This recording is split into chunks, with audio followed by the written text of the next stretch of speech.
অপশক্তি আমার স্বাধীনতায় হাত দিতে চাইবে, তার কালো হাত ভেঙে টুকরা টুকরা করে দেওয়া হবে। আমার সবুজ লাল পতাকার দিকে চোখ তুলে যে তাকাবে, বাংলার বীর জনতা ওই চক্ষু বের করে দিবে। মানুষকে ধোঁকা দিতে তারা মুসলমানদের মতো দাড়ি রাখে, টুপি লাগায়, নাম রাখে, তাই বলে মুসলমান হবে? আরে ভাই, দাড়ি রাখলেই যদি কেউ মুসলমান হতে পারতো, তো রবীন্দ্রনাথ ঠাকুরের চেয়ে বড় মুসলমান কে হইত? সে কি মুসলিম ছিল না অমুসলিম? টুপি লাগালে মুসলমান হওয়া যায়? দিল্লি পার্লামেন্টে হিন্দু কংগ্রেসের এমপিরাও টুপি লাগায়, মুসলিম হবে? নাম রাখলে মুসলমান হওয়া যায়? এক শয়তান বোতলে পেশাব করে উপরে লেবেল দিছে শরাবত, ওটা কি শরবত হবে? ভিতরে কি? তদ্রুপ কাদিয়ানীরা অমুসলিম কাফের। আব্দুল আউয়াল, আব্দুল সামাদ, মুবাশশির আলী, কবির চৌধুরী, শাহরিয়ার কবিরা, নিঝুম ঝুমদার, এসব নাম রাখার দ্বারা তারা মুসলমান হতে পারে না। আমার ভাইরা, আমার বন্ধুরা, আমার আল্লাহ নূর নবীজি আমার মুহাম্মদ সাল্লাল্লাহু আলাইহি সাল্লামের ইসলাম ও কোরআনের হাজার হাজার হাজার বছর পরে বর্তমান ভারতের কুখ্যাত পাঞ্জাবের কুখ্যাত গুরুদাসপুরের কুখ্যাত কাদিয়ানে ইংরেজ আমলে এক শয়তান নিজকে নবী দাবি করছে। চিল্লায় বলেন নাউজুবিল্লাহ। ও শয়তানটার নাম রেখেছিল তার বাপ মির্জা গোলাম আহমদ কাদিয়ানী। সাবধান, তাকে গোলাম আহমদ বলা যাবে না, কারণ গোলাম আহমদ অর্থ আহমদ এর গোলাম।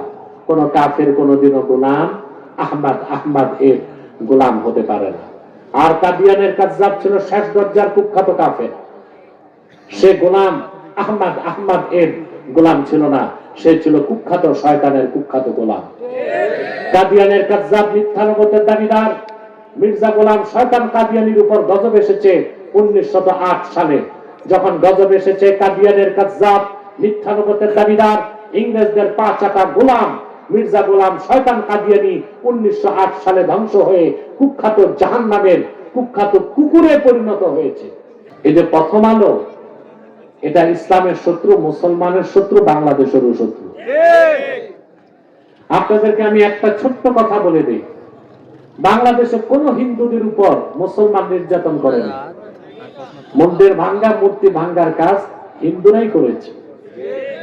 আর যদি মুসলমান নামধারী কেউ করে, ওটা রাজনৈতিক কারণে করছে, ঠিক না? বিষয়টা একেবারেই স্পষ্ট। কিন্তু প্রথম আলো পত্রিকা হিন্দুদের পক্ষে, ইসকনের পক্ষে দালালি করে যাচ্ছে, করে নাই?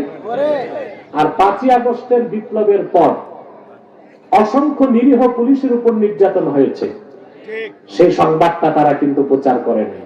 কারণ ওরা চেয়েছিল পুলিশের উপর আরো নির্যাতন হোক, জনগণের সাথে পুলিশের যুদ্ধ হোক, বিপ্লব নষ্ট হয়ে যাক।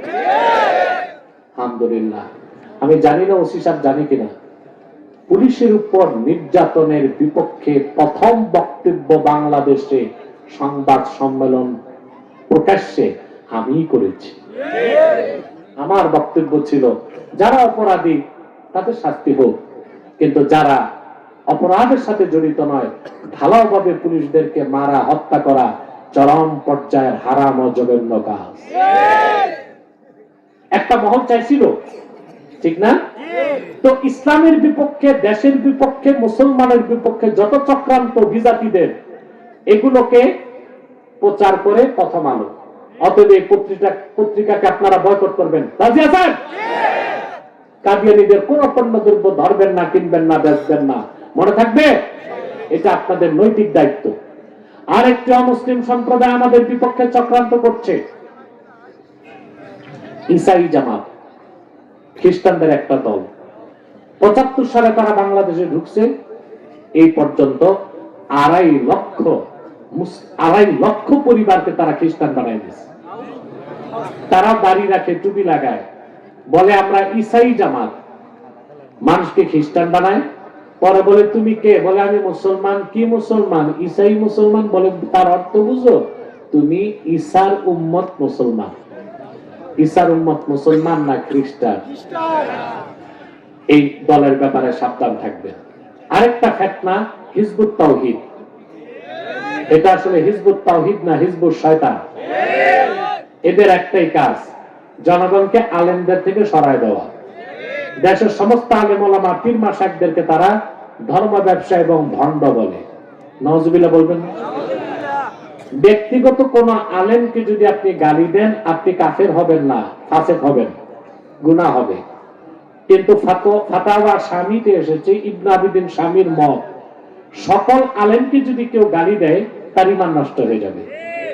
ইহানাতুল উলামাই কুফরুন, সামগ্রিকভাবে আলেমদেরকে অপমান করা কুফর। মনে থাকবে? তাহলে হিজবুত তাহরীর কি করতেছে? জনগণ থেকে আলেমদের সরাইতে চায়।